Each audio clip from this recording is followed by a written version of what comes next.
workers fairly, they sacked the other 290 as well. So more than 300 workers sacked for doing nothing more than trying to organise a better life, trying to organise a lift in their wages, that the company had actually decreased the workers' wages over the period of time the union was trying to get rights in this workplace. So now we are in August 2014 and those 300 workers are still out of a job, and Ansell will not even talk to the union. Despite the courts in Sri Lanka trying to organise and negotiate mediation, Ansell turns its back on trying to negotiate an outcome. They employ strike-busting other workers to try and take the jobs of the workers that have lost their jobs fighting for the rights of workers here. So what we did was globally try and say to this company, treat these workers fairly, give them a fair deal. And again, the company snubbed its nose at the global trade union movement.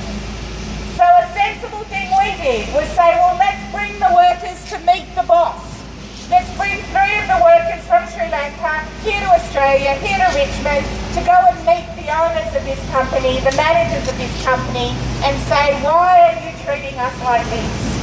Why won't you give us a fair deal and our jobs back? But what does Ansell do? Shame, Ansell, shame. They refuse to meet with representatives of the union, either in Sri Lanka or in Australia. And then, what happens? The Australian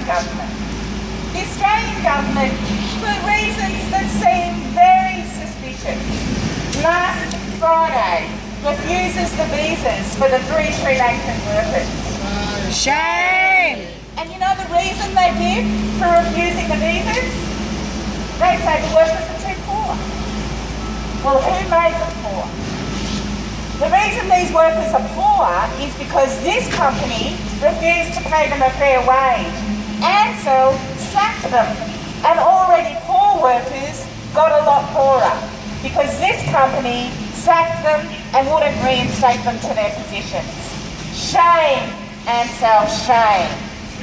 Shame! Ansell, Shame! So the Australian government helps out Ansell.